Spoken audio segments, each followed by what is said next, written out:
বন্ধুরা, এই যে আমার জবার গাছটি দেখছেন কি সুন্দর ফুল হয়ে আছে। আর দেখুন গাছটাতে কি সুন্দর কুঁড়িতে ভরে আছে এবং এর পাতাগুলো কি সুন্দর চকচক করছে। গাছটার গ্রোথটাই দেখুন কতটা সুন্দর। তো ফুল আসার জন্য গাছে এনপিকে ব্যবহার করতে হয়। তো আমরা এনপিকে দুভাবে ব্যবহার করতে পারি, একটা জৈবভাবে করতে পারি, আবার ওটাকে রাসায়নিকভাবেও আমরা রাসায়নিক এনপিকেও ব্যবহার করতে পারি। প্রথমেই বলি বন্ধুরা, এনপিকে মধ্যে কি কি থাকে।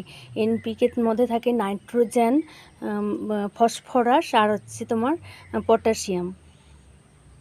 তো আমি নাইট্রোজেন আমি সাধারণত মানে লাল পটাশও ব্যবহার না করে যদি মানে জৈবভাবে করতে চান, আমি আমার এই গাছগুলোতে আমি সাধারণত জৈবভাবেই আমি এনপিকে ব্যবহার করি।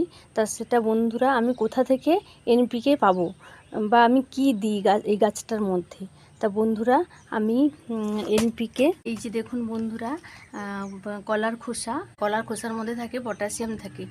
আর এই যে দেখুন চায়ের পাতার মধ্যে থাকে নাইট্রোজেন, প্রচুর পরিমাণে নাইট্রোজেন পাওয়া যায় চায়ের পাতা থেকে।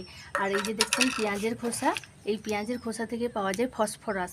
তা বন্ধুরা আমি কিভাবে এটাকে আমি জৈব এনপিকেটা আমি কিভাবে প্রয়োগ করি সেটা আমি এখন আপনাদের দেখাবো।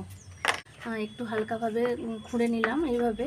আর এই যে দেখুন কলার খোসাগুলোকে আমি টুকরো টুকরো করে কেটে নিয়েছি, ছোটো ছোটো টুকরো করে।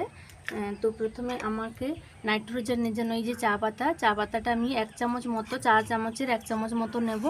নিয়ে এটাকে আমি এইভাবে টবে চারিদিকে মানে গাছের চারিদিকে ছড়িয়ে দেবো। তরল সার করে দিচ্ছি না, কারণ হচ্ছে বর্ষাকালে তরল সার দিলে গাছের অনেক ক্ষতি হতে পারে।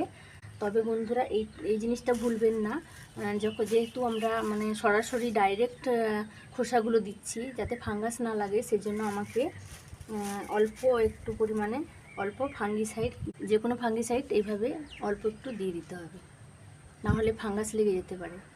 তা বন্ধুরা আজ এই পর্যন্তই।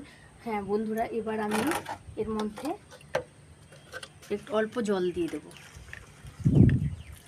যেহেতু বর্ষাকাল বেশি জল দেওয়ার প্রয়োজন নেই, কিন্তু আমি হালকা করে জল দিয়ে দেবো। বন্ধুরা আজ এই পর্যন্তই, পরের ভিডিও নিয়ে আমি আবার আসবো। টাটা।